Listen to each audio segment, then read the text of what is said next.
कि कुछ लोग कहते हैं भाई बैठ के साधना क्यों ज़रूरी है? जब आप एक्चुअली तो बात ये कर रहे हैं कि पूरे दिन भर में कुछ भी करते हुए आप ध्यान में रह सको, मन शांत रह सके। तो वही बैठ के उसी तरीके से ज़रूरी है, जैसे साइकिल हम सीखते हैं। तो साइकिल के लिए पहले हम अकेला मैदान खाली मैदान ढूँढते हैं, तो प्रैक्टिस जब हो जाएगी तब मेन रोड पे भी चलाएँगे।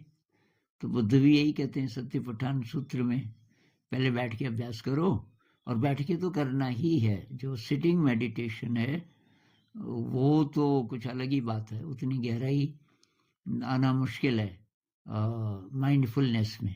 पर बुद्ध ये भी कहते हैं कि दिन भर आप कुछ भी कर रहे हो, तो शरीर की अवेयरनेस और मन की अवेयरनेस, चत्वारो सत्तिपट्ठान, वो कहते हैं 4 प्रकार से आप अवेयर रह सकते हो।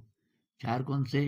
अवेयरनेस ऑफ द बॉडी, शरीर की अवेयरनेस, संवेदना की अवेयरनेस, शरीर में जब सेंसेशंस महसूस होने लगे, और उसके बाद कहते हैं चित्तानुपස්සना, कि मन की अवस्था कैसी है, स्टेट ऑफ माइंड, और धम्मानुपස්සना, मन में क्या चल रहा है, क्या आ रहा है, क्या जा रहा है।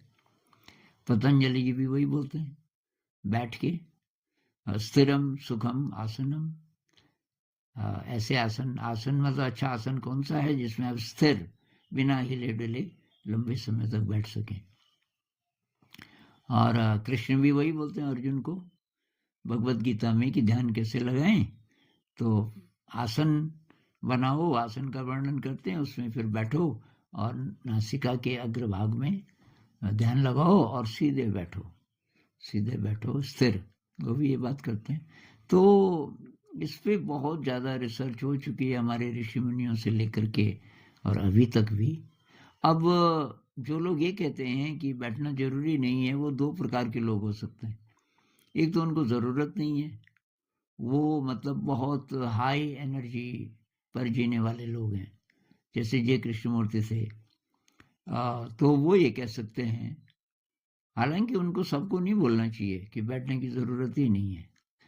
एक गुजरात में एक संत थे, सब कहते थे एनलाइटेंड हैं, वो भी कहते थे बैठने की ज़रूरत नहीं है। तो बाद में तब पता चला कि वो शुरुआत उन्होंने की है, उनसे बैठा नहीं जाता था, बैठते ही नींद आ जाती थी। तो तब उनको लेकिन ये विश्वास नहीं आता कि जो दूसरे लोग बैठ के ध्यान करते हैं वो कर लेते होंगे।